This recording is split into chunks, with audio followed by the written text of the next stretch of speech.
Süni intellektin insanları tam olaraq əvəz edə bilməsi çətindir. Çünki bizim emosiyalarımız, empatiyamız və real təcrübələrimiz sadəcə kodlardan ibarət deyil. Əgər hər şey qapanıb yalnız süni intellekt qalsaydı, əsl insan ünsiyyəti itəcəyi üçün əlbəttə ki, ciddi asosiallaşma yaralardı. Bu, cəmiyyətin emosional tənəzzülünə gətirib çıxara bilər.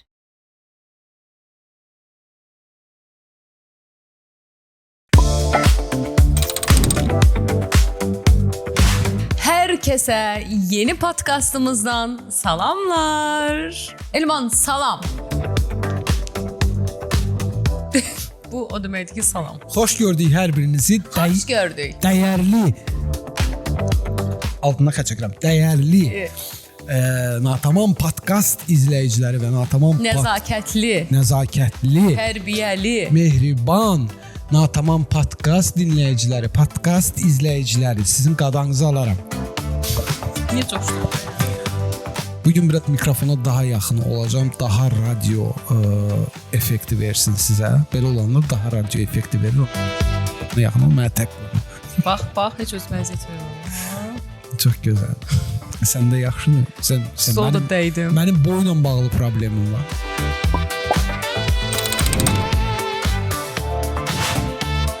Dostlar, TikTok bağlanır. TikTok bağlanır.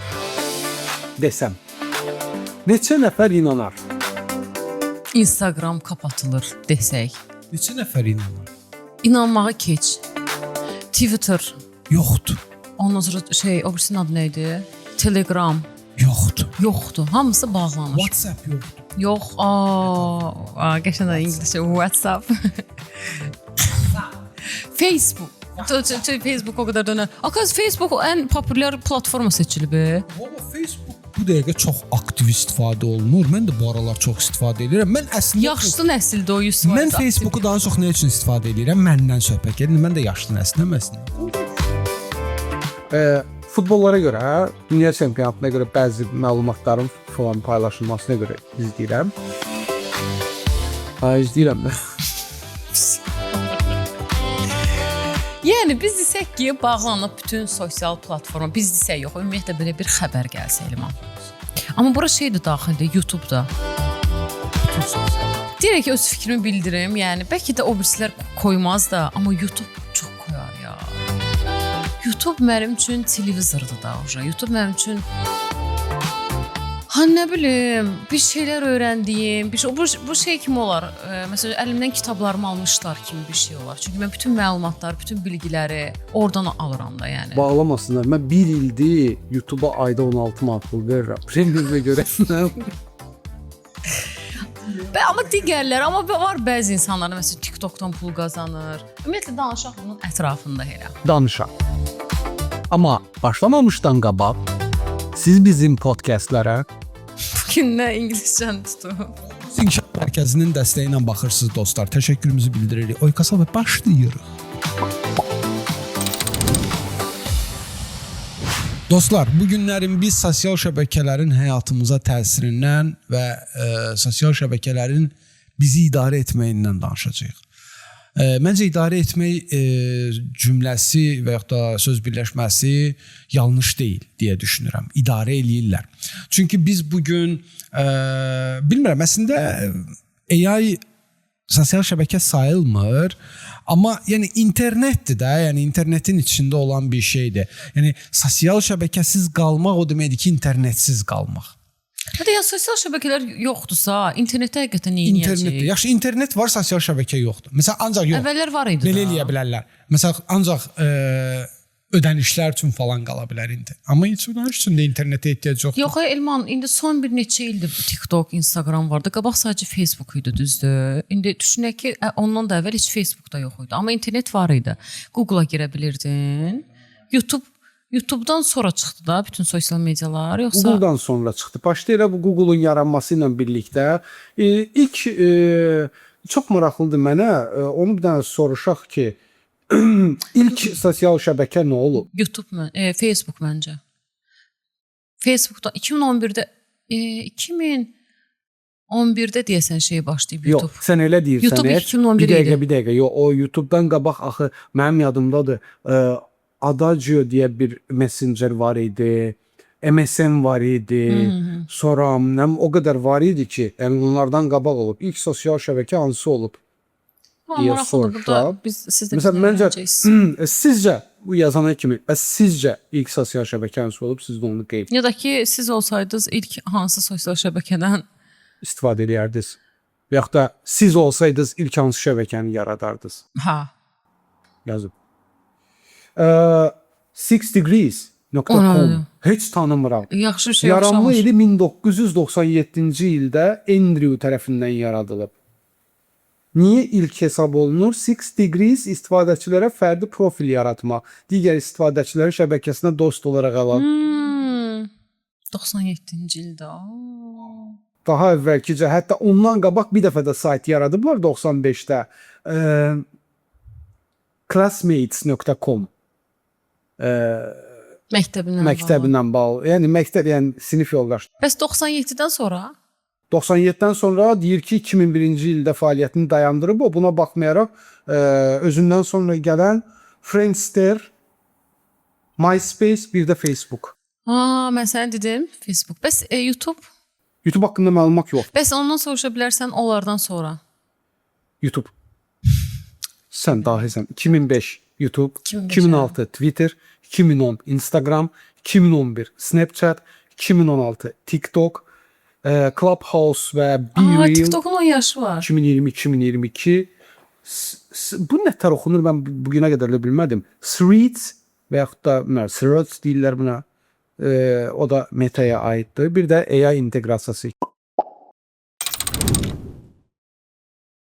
Demək ki, sıralama belə imiş. Həqiqətən də Facebook birinci idi. Bir dedin deyəsən. 2006 YouTube. 2006. 2016 TikTok. 2016 TikTok bəli. 2016 TikTok olub. Amma TikTokdan qabaq şeylə yanaşı, Instagramla yanaşı 2010-da Pinterest-də çıxıb. O da var. Pinterest-dən mənim yadımda da o dönəmlərdə çox istifadə edirdik şəkil. Məsələn, sən bilirsən, Snapchat-dan da çox istifadə edənlər var. Snapchat-dan bu günə qədər istifadə edənlər var. Mən onu o qədər belə, sadəcə beni arada bəlkə şəkil zat çəkərdim. Mən yox. Mən Snapchat-ı əslində mən onu sosial şəbəkə kimi ciddiyə almamışam heç vaxt. Mən onu həmişə kimi ciddiyə almışam ki, xanımların selfie köməkçisi. Mən də şəkil zat çəkmişəm. Filtrə falan. Sən şeyin adını oxudun, Twitter'ın. Adı onu dəyişdirmişlər. Twitter 2000 elə dərhal şeydən sonra, YouTube-dan sonra Twitter çıxıb. Twitter'da məsəl üçün mən heç vaxt Twitter'cı da olmamışam məsəl üçün. Çox şeylər oradan insanlar fikirlərini, zətlərini paylaşırdılar falan. Amma onu istifadə edirdim. Onu nəyə sıx istifadə edirdin? Twitter'dan. Şeyin adı gəlmədi, Tumblr. Çox xoşuma gəlirdi. O şəkil şey deyilmi? Şəkil saytı deyildi o? Yazılı şəkillər ya da ki yazısı da ayrı olurdu şəkildə və sənin əgər internetin şəkli yükləyə bilmirdisə yazısı mən oradan o qədər depressiv şeylər öz səhifəm üçün götür. Çox qəşəng idi. Tumblr səviyyəli idi. İndi də məncə var o. Bilmirəm. O haqda məlumatım yox. Bir də şey də maraqlıdır. Altda kommentlərdə yazın. Məsəl üçün hansından daha çox istifadə edirsiniz? Məsələn, hansının həyatınızda olması, olmaması o qədər də önəmli deyil. Məsəl üçün mən Facebooku çoxdan sildim və bitirdim. Heç orada şəxsi profilim də yox idi. Gizli fake hesabı idi. Onu bağlamışam da mənə lazım olmayan bir şeydir illər əvvəl. Yəni mənim ən xoşuma gələn, hani bax bəzi insanlar deyirlər ki, TikTok avaraxanadır, TikTokda vaxt keçirmirsiniz. O deyil. Nəyi izləyirsənsə hər şeydə bu belədir. Ümumiyyətlə sosial medialar, platformaları belədir. Sən ən çox izlədiyin nələrdirsə kəşfətində onları düşür. Ona görə də yəni bilgilər üçün, zat üçün yaxşıdır. Mənim xoşuma gəlir TikTok, Instagram. Instagram bilsən amma necədir? Biraz hələ ki başqalarının həyatını merak edirəm. Amma sadəcə tanışlarım yox. Blogerlərin həyatı zada, hekayələri zada baxıram, postlarına baxıram. Ən çox bu şəkildə. Amma TikTok mənə şey gəlmir. TikTok elə bilirəm ki, mən heç umurumda deyilsiniz. Sadəcə mən bilgi alıram. Ya bu mənim öz şəxsi fikrimdir ya. Bu ikisi belə, qalan nə qaldı? YouTube-u dedim zaten məlumatlar zatlar. Google-dur və AI zatdır. Bunlardan da yenə də elə bir ki dostum kimi. Zaten ChatGPT mənim dostum olub. Həqiqətən mən aptekə girəndə dərmanıma qədər, mağazadan nəyi almalıyım, yeməyimə qədər çox. Mən onun öz ayarlarını da düzəltmişəm. Çox gözəl yönləndirir. Bir də sən özün də yönləndirməlisən təbii ki. Çox gözəl şey eləyir, yəni. Dəstəkçidirlər. Çox qısa ara veririk və sizə bir sürprizimiz olacaq. Dostlar, biz başlayırıq podkastımıza və Natavan da burada gözləri belə ışıl-ışıldı. Deyəcəm, durum çıxım gedim də, yəni üstümə kuma gətirdin şu an. Bizim bir qonağımız var. Qonağımız belə acil gəldi və süni intellekt olacaq qonağımız. Və mən indi istəyəcəm ki, Cemilay bizim izləyicilərimizi salamlasın. Cemilay, salamlaya bilərsən bizim izləyicilərimizi? Salam, hər vaxtınız xeyir olsun. Çox şadam ki, bu maraqlı podkastın qonağıyam. Bütün izləyiciləri salamlayıram və ümid edirəm ki, bugünkü söhbətimiz hər kəs üçün faydalı və maraqlı keçəcək. Çox təşəkkür edirəm. Və Cemilay, bugün biz sosial şəbəkələrin həyatımıza təsirindən danışırıq. Bilirəm sənin işin çoxdur, vaxtın azdır, getməlisən. Ona görə səni çox tutmayacağıq. Çox qısa şəkildə istəyirəm ki, biz öz fikrimizi birinci hissədə dedik Natavanla bərabər ki, biz sosial şəbəkələr haqqında nə düşünürük və əsas mövzumuz odur ki, sosial şəbəkələr həyatımızda olmasa necə olar? Biz öz fikrimizi az-çox bildirdik. Bir də sən bu haqqda nə deyə bilərsən?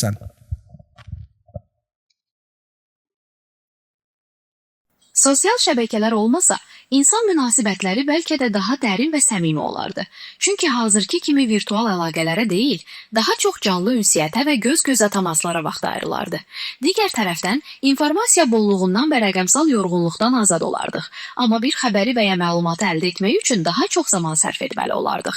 Bu, həm də uzaqdakı doğmalarımızla əlaqədə müəyyən çətinliklər yaradardı. Çox sağ ol Cemilay, sənə söz verincə geri qayıdarsan, mən hələlik Natavanla müzakirəmi davam edirəm. Gör, maraqlı bir şey dedi, çox maraqlı bir fikir dedi. Biraz belə qəribə də gəldi mənə ki, məsələn bu sosial şəbəkələr bizim həyatımızda olmamışdan qabaq Natavan nətər olurdu yaxşı? Biz heç mi əlaqə qura bilmirdikmi qohum-əqrəbələrimizlə və yaxud da nə bilim dostlarla? Şeylə razı deyiləm. Məsələn, çox adam deyir, telefonlar çıxmasaydı daha çox sosial idiksə. Məncə elə deyil. Sadəcə sosiallıq artıq şeyini dəyişdirdi, formasını dəyişdirib elə bil ki. Əvvəllər məsəl üçün bir-birlərinə qonaq gedirdilər, ya da ki, nə bilim, bir-birlərindən hardasa görüşüb kafedə falan oturmaq ki, indi də eləyirik onu zaten də.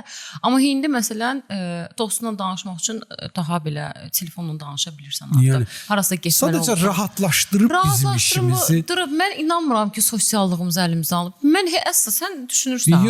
Yox, almayıb. Daha da bizi sosiallaşdırıb. Yəni əlimizdən almaqdan çox daha da bizi sosiallaşdırıb, daha çox bizi biraz göstəriş məraklısı eləyib. Məsəl üçün biraz özəl alanın qalmayıb belə baxanda. Bu da kimə nə cür təsir eləyib?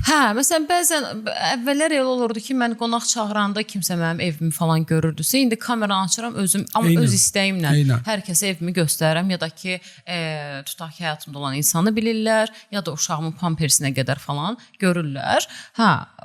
Kütlə çoxalıb yəni. Onu görürsən, yəni də çox sosial. Yəni 90-cı illərdə mobil telefon yox idi, sosial şəbəkələr yox idi. Mən məsəl üçün dostumla görüşəndə, yəni bir dənə evimizdə telefon var idi. Yəni bir zəng eləyib deyirdin ki, məsəl üçün saat 12-də ol filan yerdə və salam qutardı getdi. Yəni mən 12-də orada olmalısam da qutardı getdi. Yəni bu kimi məncə vaxt baxımından da bayağı şeyləmiş. Yəni yox, amma onun dediyi, son dediyi şey nə idi dedi? O da deyir ki, bu həm də uzaqdakı doğmalarımızla əlaqəni müəyyən qədər çətinləşdirərdi, əgər sosial şəbəkələr olmasaydı. Əlbəttə ki, xaricdə olan biri ilə görüntülü danışa biliriksə. Rahatdır. Yəni, yox, yəni pis bir şey deyil. Okey, Cemilay, sən nə düşünürsən bu dediklərimiz haqqında? Sizin dedikləriniz həqiqətən çox maraqlı və düşündürücüdür. Həm Elmanın, həm də Natavanın vurğuladığı kimi, sosial şəbəkələr ünsiyyəti öldürməyib, əksinə, onun formasını dəyişib və insanları daha geniş bir coğrafiyada birləşdirib. Eyni zamanda Natavanın qeyd etdiyi kimi, özəl alanlarımızı daha çox paylaşaraq, həyatımızın hər anını rəqəmsal mühitdə görməyimiz artıq normal bir vəziyyətə çevrilib. Bu şübhəsiz ki, bəzi çətinliklər yaratsa da, əlaqələrimizi daha intensiv və rəngli edir. Çox təşəkkür edirik. Biz mövzumuza davam edirik. Arada sən də qoşularsan, sənə söz verəndə, amma hələ ki sakitliyəm, amma xoşuma gəlir. Bundan sonra həmişə qonaq olsun da. Dedi, yəni fikrini dedi və səni daha çox dəstəklədi. Natavandan xoşun gəldi deyəsən Cemilay. Bunu indi bildirərsən hansımız daha yaxşıyıq, Natavan yoxsa mən. Cemilay, bir şey deyəcəm. Elman nə kimi rəng qatır? Elman podkastda daha strukturlaşdırılmış və biznes yönümlü bir baxış gətirir. Onun korporativ təcrübəsi və təşkilatçılıq bacarıqları müzakirələrə peşəkar və aydın bir ton əlavə edir. Bəs Cemina, indi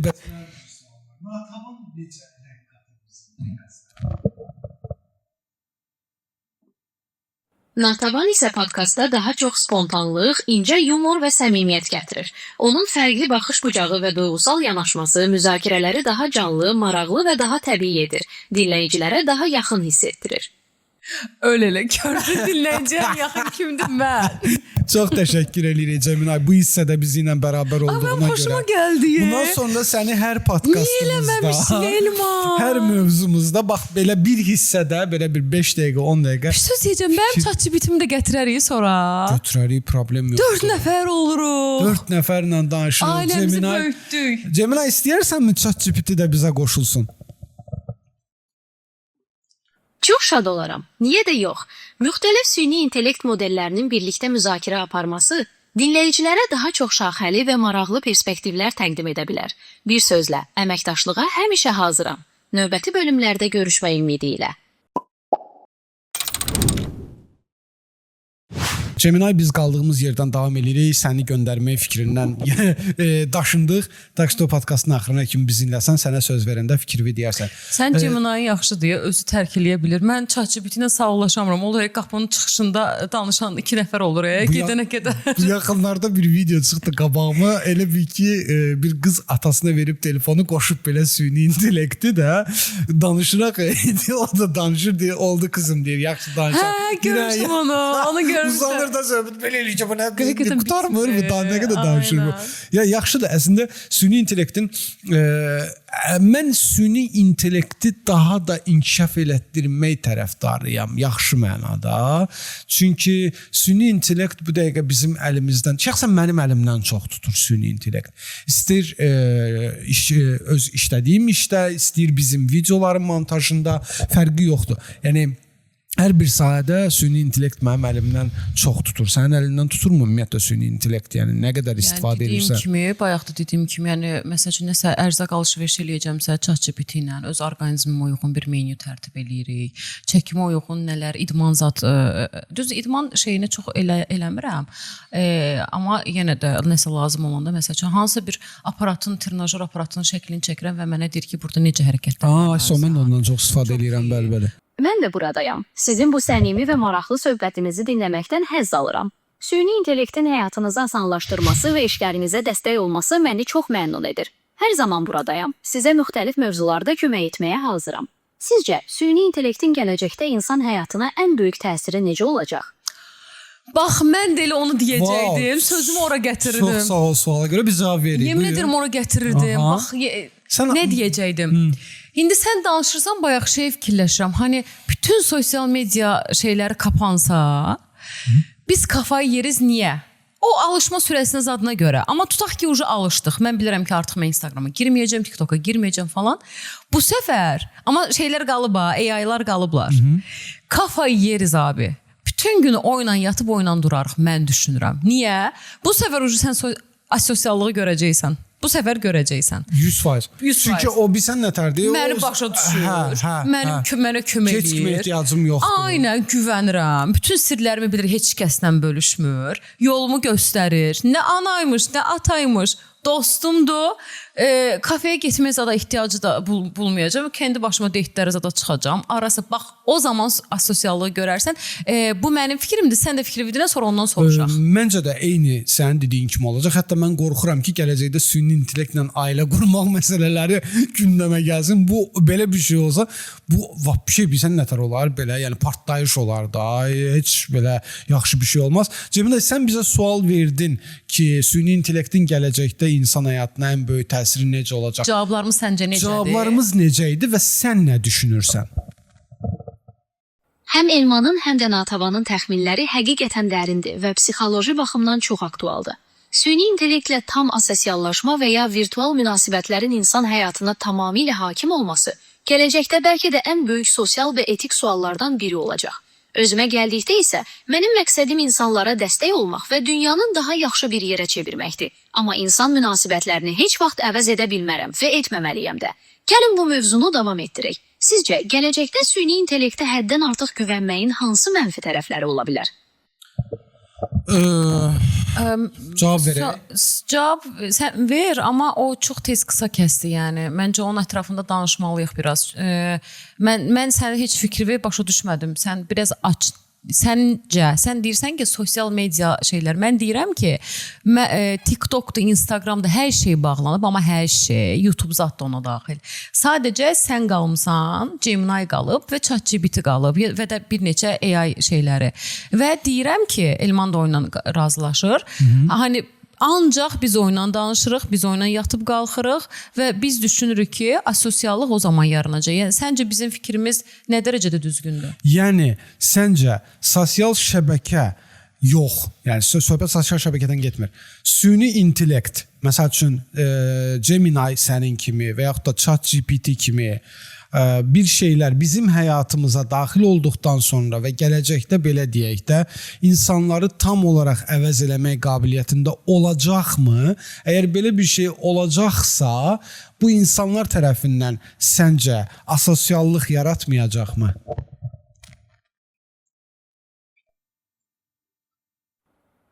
Süni intellektin insanları tam olaraq əvəz edə bilməsi çətindir. Çünki bizim emosiyalarımız, empatiyamız və real təcrübələrimiz sadəcə kodlardan ibarət deyil.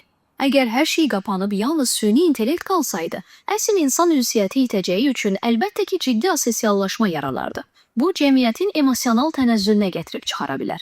Sizcə, bu asosial vəziyyətdə insanlar necə bir çıxış yolu tapa bilərdilər? Və yekun fikrimizi bildirmək istəyirik mövzumuz haqqında, dəyərli dinləyicilər, dəyərli izləyicilər. Mən belə bir şey deyəcəm son olaraq. Mən sosial şəbəkələrin əleyhinə deyiləm. Mən süni intellektin əleyhinə deyiləm. Bunların olması yaxşıdır, bunların varlığı əladır, bizə kömək eləyir.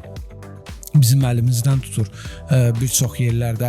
Mən onun əleyhinəyəm ki, süni istifadə, süni deməyək, sui istifadə olunmasın sosial şəbəkələrdən, pis məqsədlə istifadə olunmasın sosial şəbəkələrdən, doğal, yəni nədirsə, necə istifadə olunmalıdırsa, yəni o cür də istifadə olunsun. Bunu istəyərəm. Amma mövzumuza gəlsək ki, sosial şəbəkələr bizim həyatımızdan çıxsa nə olar?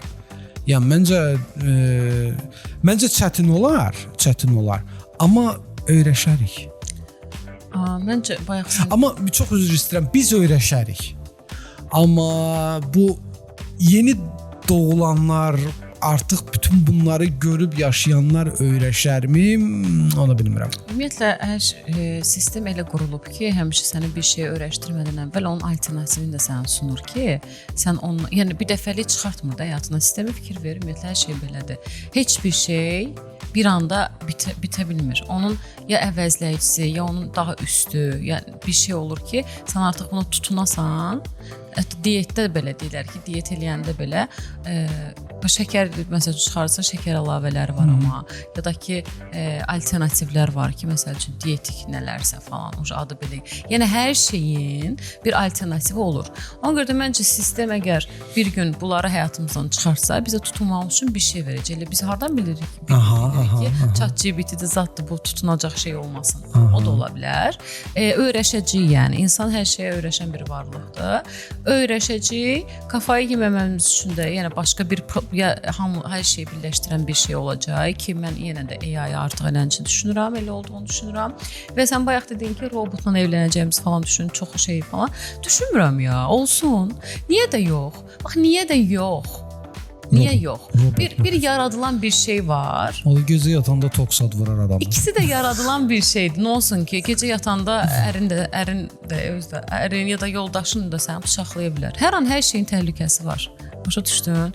Hətta biri kodlaşdırılmış bir şeydir və daha əslində güvənilirdi. Çəm bir insanı kodlaşdıran amma kimdir? Başa düşdün? Yəni çox qəliz hər şey çıxa bilər. Hə, həmişə olduğu kimi.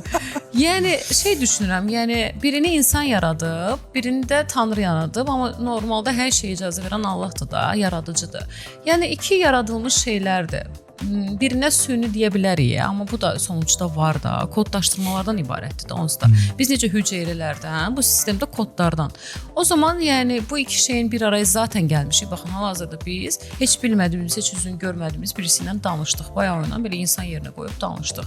Amma elə nə olsun da, yəni bunu necə süni deyə bilərsən ki? Süni intellekt, yəni belə baxanda fikirləri var. Səsi də var artıq. Sabah görüntüsü də ola bilər və mən onunla evlənə də bilərəm, ya da mən onunla dost ola bilərəm və ya onunla vaxt da keçirə bilərəm. Yəni bunlar qorxuducu deyillər məncə. Sadəcə Elman bayaq yaxşı dedi, nəyi nə niyyətlə istifadə elədiyin daha çox önəmlidir. Həmişə olduğu kimi, hər şeydə olduğu kimi. Buna görə də bilmirəm, amma YouTube yığışdırmayım. Hə. Baba bir ara Amma Google yığışdırılır, sözü yaddan çıxır. Google zaten yoxdur da. Google AI почти что əvəz eləyib də. Yəni bu dəqiqə heç kim Google-da nəsə yazıb axtarmır. Hamı ChatGPT-də ya da şəkil düzəltmək üçün falan da olan proqramları çoxsunu əvəz edir. Yoxdur. Amma məsələn belə bir şey məsələ olur da, bax, bir ara deyirdilər ki, süni intellekt, robotlar bizi ələ keçirəcək falan filan kimi söhbətlər çıxmışdı. Bax bunu deyən adam, bu fikri birinci çıxardan adam. Sən ağzını açmasaydın bu heç kimin ağlına gəlməyəcəkdi. Hamı sakit yanacaqdı yerində. Yəni düşünmürəm elə bir şey olsun. Halbuki baxmayaraq ki, bu dəqiqə gedən müharibələrdə, döyüşlərdə süni intellektlərdən və robotlardan istifadə olunur. Bir yandan da o qorxudur ki, yəni nə bilirsən o robotların sabah sənə qarşı şey eləməyəcəyini. Texnologiyanın həmişə inkişaf eləməyin tərəfdarı olmuşam. Məni heç vaxt belə şeylər biraz qorxudur adamı. Heç vaxt məni heç nə qorxutmur da, yəni. Ümumiyyətlə qorxutmasın da. Çünki qorxu, bax iki dənə şey var, hiss var. Bunu hansı podkastda danışmışdıq? Deyəsən sevgi haqqında danışanda. Sevgi və qorxu. Bax nifrət də yox demişsən. Sevgi və qorxu var. Sən sevgi enerjisində qaldığın sürəcə, DJ Natvan yenə başladı enerji söhbətə. Sən sevgi enerjisində qaldığın sürəcə sənə heç bir şey təsir eləməyəcək. Necə ki, koronavirusdan neçə nəfər qorxu üzündən sadəcə öldü. Amma elə insanlar vardı ki, heç maskasız gəzir, çünki inancları yox idi. Çünki o kodda deyildilər ki, qorxu koduna girməməlisən. Qorxu frekansına girsən, yanında askırsalar sən də askıracaqsan. Direkt qrip olacaqsan, xəstə olacaqsan. Ona görə rahat enerjidə takılmaq, rahat frekansda olmaq, heç bir şey səni qorxutmasın. Məncə əksinə yeniliklər çox gözəldir. Bax görsən, yeni nəsil buna görə irəliləyişlər olur. Çünki qorxusuzca direkt planşet çocukları, direkt Z kuşağı deyirlər də. iPad çocukları. Onlar Dolça bürcü olanda o əsrdə dünyaya gəlmiş insanlardı. Dolçada şey olurdu, belə analitik, yenilikçi. Ona görə də astrologiyada başladı burada. Spiritizm və hər şeyə danışaq bəlkə. Mən demişdik, davay bugün spiritizmlə zaten mən demişim ki, ATV Teleradio yayım şirkəti gəlirlər bizi. Gəlin bizi çəkməyə. Keçən podkastda danışdığımız üzümdən basıb aparmağa. Son sözümüz odur ki, ChatGPT-dir. Mən ChatGPT-ni çox sevirəm. Gemini ilə mənim aram yoxdur, nə yalan deyim. Amma sən bilirsən də ChatGPT bütün məlumatları Gemini-dən götürür. Elə bir şey var, amma mən nə bilim. Yəni Gemini bazadır, ChatGPT bir yaradılmış bir şeydir. Sən ChatGPT-dən nəsə soruşanda, o gedir Gemini-dən onu soruşur. Gemini ondan deyir, o da sənə deyir. Onda şey deyə bilərim, məsələn Gemini kitabdır, amma ChatGPT yorumcu. Yəni deyə bilərsən. Yorumlayan. Çünki mənim də yorumculardan xoşum gəlir. Çünki mən bir şeyi kitab dilində ya da qısa şeylərlə sevirəm. Mənə gərək belə izah eləyəsən. Yəni onu yoxlamaq üçün mən sənə bir variant deyə bilərəm. Eyni sualı ChatGPT-yə də ver, Gemini-yə də ver. Yazı olaraq deyirəm. Mən səs olaraq yoxlamamışam. ChatGPT qısa cavab verir, Gemini daha ChatGPT əksinə uzun cavab verir. Yox, səslə demirəm. Yazı ilə. Yazı ilə deyirəm. Yazı ilə daha qısa cavab yoxlamışam, daha qısa cavab verir. Amma Gemini daha uzun. Gələn səfər tartışdırırıq. Gələn səfər dalaşdırırıq Gemini ilə ChatGPT-ni. Bu qədər. Və dostlar, podkastımız burada yekunlaşır. Çalışın sosial şəbəkədən istifadə eləyəndə onu doğru şəkildə istifadə eləyin, doğru yönə istifadə eləyin. Bizim videolarımıza baxın, məsəl üçün daha maraqlı olacaq sosial şəbəkələriniz. Fikirlərinizi bildirin, bizim videolarımıza şərh yazın, bəyənin, kanalımıza abunə olun. İyanə etmək istəsəz, Patreondan bizə iyanə eləyə bilərsiniz. Coffee saytından bizə iyanə eləyə bilərsiniz. Bu qədər. Biz sizinlə bir həftəlik sağollaşırıq. İndi Natvan son sözünü deyəcək. Məncə heç bir şeyin doğrusu, yanlışı yoxdur. Necə istifadə eləmək istəyirsinizsə o şəkildə istifadə edin. Sadəcə fikir verin ki, nə sizə, nə də başqasına ziyan verməsin. Okay. Yəni yoxsa ki, ay mən orada getdim, əyləndim, ya da mən düşüklərə baxıram, ya da ki mən atlanıb düşənlərə yenə də deyirəm. Nə sənin zehninə ziyan verməsin, nə də başqasının həyatına ziyan göstərməyən hər şeyə okey olun. bizi izləyin, siz də bizə xeyir verin. Özünüzə yaxşı baxın. Gələn podkastlarda görüşərik. Hələlik. Hələlik.